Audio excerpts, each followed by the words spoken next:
पाकिस्तान को अब तक आईएमएफ से न पैसे मिले हैं और न ही लोन मिलने का भरोसा। हालांकि उससे पहले ही शहबाज सरकार ने नए टैक्स लगाकर पाकिस्तान की जनता पर महंगाई का एटम बम गिरा दिया है। आईएमएफ को खुश करने के लिए शहबाज शरीफ हर वो काम कर रहे हैं जिससे जनता ही परेशान होगी। वहां हालात इतने खराब हैं कि पैरासीटामोल जैसी दवाओं की कीमतें भी बढ़ा दी गई हैं।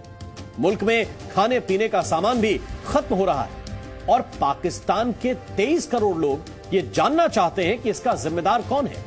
पाकिस्तानी मीडिया में ऐसी चर्चाएं हो रही हैं कि पाकिस्तानी फौज की वजह से लोन मिलने में देर हो रही है। आज की स्पेशल रिपोर्ट देखकर आप भी समझ जाएंगे कि पाकिस्तान के किस जनरल ने उसे 76 साल बाद एक बार फिर गुलाम बनने के बहुत ही करीब पहुंचा दिया है। आईएमएफ बहादुर की जी हुजूरी, हुकूमत हर नाजायज फरमाइश करेगी पूरी, अवाम पर बिजली गिरेगी, फी यूनिट कीमत 7 रुपए 91 पैसे बढ़ेगी। आईएमएफ से मुज़ाकरात के बाद महंगाई का बम नहीं है जनाब, ये मत समझिएगा बम आ रहा है, एटम बम आने वाला है जिससे टैक्सों का बोझ मजीद बढ़ेगा।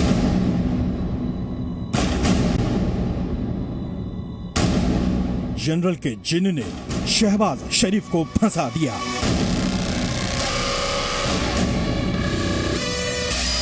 पाकिस्तान आर्मी के चक्कर में 23 करोड़ पाकिस्तानी घन चक्कर बन गए।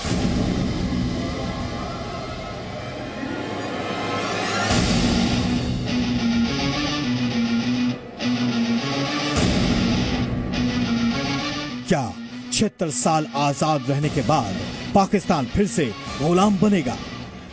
हुक्मरान कर्ज लेते हैं, बेचारे अवाम भुगतते रहते हैं, ये कर्ज पे कर्ज का सिलसिला है, ये कब तक चलता रहेगा? आईएमएफ की बड़ी सख्त शराइत है, हर चीज महंगी होने जा रही है। आईएमएफ कह रहा है कि अपने सारे खर्चे कट ऑफ करो, तरक्याती एक्सपेंस कम करो, डिफेंस एक्सपेंस कम करो। ये नहीं कि हम हर चीज जो है वो उनके खींचने पे या उनके चिल्लाने पे कर रहे हैं, लेकिन कुछ खुद भी कर रहे हैं। उसमें आईएमएफ ने हमको बेवकूफ बनाया, मैं दोबारा कह रहा हूँ, उसमें आईएमएफ ने हमको बेवकूफ बनाया, मैं दोबारा कह रहा हूँ। हुकूमत ने 170 अरब रुपए के मजीद टैक्स लगाने का इंदिया दे दिया है। वजीर खजाना इसहाक डार का कहना है कि टारगेटेड सब्सिडीज को भी कम किया जाएगा। नए टैक्स लगाने के लिए मिनी बजट लाना पड़ेगा। मैं आपको ये गारंटी कर देता हूँ कि आईएमएफ और फैटफ के अंदर जो आपके साथ हुआ है सब भारत की लापी की वजह से। आईएमएफ से लोन लेने के लिए पाकिस्तान की सरकार ने एडवांस में फैसला ले लिया। 1 मार्च के बदले 15 फरवरी से ही पाकिस्तान में नए टैक्स लगाने का ऐलान कर दिया गया है। पाकिस्तान में जनता त्राहिमाम कर रही है। शहबाज सरकार एक के बाद एक टैक्स का बोझ लाद रही है। आईएमएफ से कर्ज मिलने की उम्मीद में पाकिस्तान के वजीर आजम ने महंगाई का बम नहीं, एटम बम फोड़ दिया है। आईएमएफ से मुज़ाकरात के बाद महंगाई का बम नहीं है जनाब, ये मत समझिएगा बम आ रहा है, एटम बम आने वाला है जिससे टैक्सों का बोझ मजीद बढ़ेगा। बिजली गैस सब महंगा होगा क्योंकि वजीर खजाना इसहाक डार साहब आईएमएफ के सामने चारों शाने चित हो गए हैं और अब उनके पास आईएमएफ की डिक्टेशन पर अमल दरामद के सिवा यकीन जानिए कोई रास्ता बचा ही नहीं है। हुकूमत आईएमएफ से मुज़ाकरात के बाद 170 अरब के नए टैक्सेस लगाने जा रही है। कोई सुनने वाला नहीं है भाई, हमारे मुल्क में गरीब आदमी तो बहुत परेशान कर दिया, यकीन करो, बता नहीं सकते इतना परेशान कर रहा है, इनका बेड़ा करक करे, मर जाए।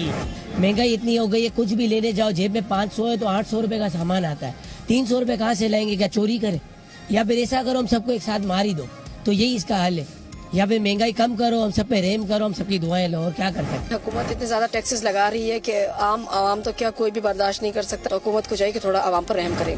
पाकिस्तान की अवाम महंगाई के चक्कर में पिस रही है और शहबाज सरकार के फाइनेंस मिनिस्टर इसहाक डार ने अवाम के सामने आईएमएफ का मेमोरेंडम पेश किया है, मानो वो कोई जंग जीत कर आए।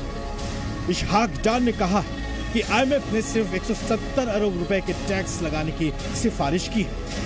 आपने भी पढ़ा होगा, मैं भी पढ़ता रहा हूँ, कोई साथी 800 अरब लिखता रहा है, कोई 700 लिखता रहा है, कोई 600 लिखता रहा है। 170 अरब के जो फिस्कल रेयर्स हमें टैक्सेस लगाने होंगे और हमारी हद्दुल इम्कान यही कोशिश है कि कोई ऐसा टैक्स न लगे जो कि डायरेक्टली गरीब, इनडायरेक्ट तो असर होता है लेकिन डायरेक्टली किसी भी आम कॉमन आदमी के ऊपर बोझ न बने या उसके ऊपर उसका असर न हो। आईएमएफ ने अब तक पाकिस्तान को पैसे देने का इशारा तक नहीं किया है और इसकी वजह है पाकिस्तान की सेना कर्ज को लेकर आईएमएफ ने जो शर्तें रखी हैं उसमें सबसे सख्त है। रक्षा बजट में सालाना 10 से 20% की कटौती, आजाद पाकिस्तान में पहली बार सेना का बजट कम होने वाला है और दूसरी शर्त है पाकिस्तान के आर्मी और सिविलियन अफसरों की संपत्ति सार्वजनिक करने का ऑर्डर। पाकिस्तानी मीडिया का दावा है कि आईएमएफ की इन्हीं 2 शर्तों ने पूरा खेल बिगाड़ दिया। पाकिस्तान के आर्मी चीफ ने ऐसा करने से साफ मना कर दिया है और शहबाज शरीफ अपने दम पर इस शर्त को लागू नहीं कर सकते हैं। वजीर आजम का ये कंफ्यूजन देखकर पूरा पाकिस्तान टेंशन में है।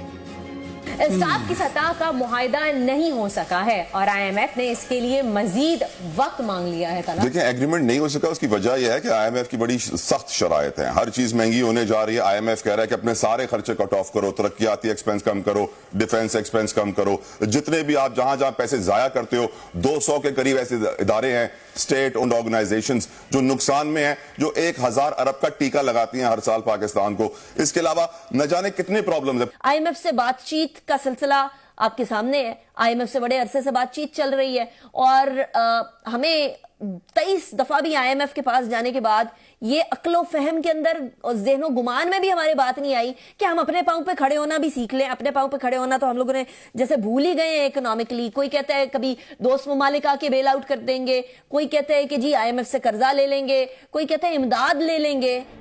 एक तरफ पाकिस्तान का पैसा लगातार कम हो रहा है तो दूसरी तरफ शहबाज सरकार की फाइनेंस मिनिस्ट्री को अब भी उम्मीद है कि उन्हें जल्द ही आईएमएफ से पैसा मिल सकता है।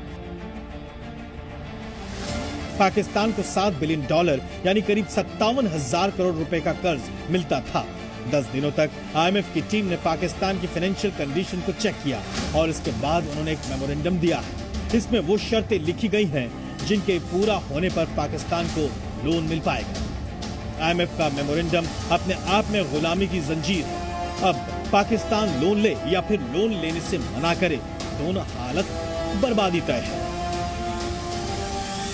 2 चॉइसेस थी पाकिस्तान के पास, या तो आईएमएफ के प्रोग्राम का हिस्सा वापस बन जाए और या आईएमएफ का प्रोग्राम का हिस्सा ना बने। दोनों ही चॉइसेस जो हैं उनके नतीजे में जो पाकिस्तान में रहने वाले 23 करोड़ पाकिस्तानी हैं उनके ऊपर बोझ का इजाफा ही होना। अगर हम आईएमएफ का हिस्सा नहीं बनते तो फिर डिफॉल्ट की तरफ मुल्क जाता है। अगर हम आईएमएफ का हिस्सा बन जाते हैं तो फिर मैं यकीनी तौर पे ये कह सकता हूँ कि डिफॉल्ट का खतरा जो है वो टल जाता है, लेकिन महंगाई का तूफान जो है वो सामने आएगा। वॉशिंगटन वापस लौट चुकी आईएमएफ की टीम क्या फैसला करेगी? क्या पाकिस्तान को पैसे मिलेंगे या इस बार भी शहबाज शरीफ इंतजार करते रह जाएंगे? कुछ भी तय नहीं है। आईएमएफ का फैसला क्या होगा, ये सोच कर पाकिस्तान सरकार का ब्लड प्रेशर हाई हो गया है। अक्सर ऐसे मौकों पर आईएमएफ की टीम एक स्टाफ लेवल एग्रीमेंट करती है जिसे दोनों पार्टियों के बीच एक तरह का समझौता माना जाता है। इस्लामाबाद में हर घंटे संकट बढ़ रहा है। एक तो समझौता नहीं हुआ, दूसरा पाकिस्तान का फॉरेन रिजर्व यानी डॉलर का भंडार लगातार नीचे आ रहा है। तो इनको यही नहीं समझ आ रही कि 3 बिलियन से नीचे रिजर्व हो। मलक साहब अगले दिन जो पेट्रोलियम के हैं उन्होंने बड़ी दलेरी के साथ उन्होंने कहा 20 दिन का पेट्रोल है हमारे पास भाई, कोई फिक्र दी गल ही कोई नहीं, कोई फिक्र दी गल ही नहीं। 20 दिन का पेट्रोल है, मुकदा ही नहीं। उन्हें कहा इस्तेमाल ना करो तो मुकदा ही नहीं, भावे 40 साल पे आ रहे। क्या ये जो आईएमएफ है इसके अवाम के लिए कोई जज्बात नहीं होते हैं? हुक्मरान कर्ज लेते हैं, बेचारे अवाम भुगतते रहते हैं। ये कर्ज पे कर्ज का सिलसिला है, ये कब तक चलता रहेगा? हमारी कनपट्टी पे कोई बंदूक रख के हमें जबरदस्ती आईएमएफ के पास नहीं लेके जाता। हम अपनी गलतियों के नतीजे में जो गलत पॉलिसी बनाई जाती है के नतीजे में हम उनके पास पहुंच जाते हैं। दूसरी बात यह है कि ये तवक्को रखना कि आईएमएफ को क्या पाकिस्तानी गरीब लोगों का एहसास है या नहीं है, ये तवक्को रखना ही गलत है।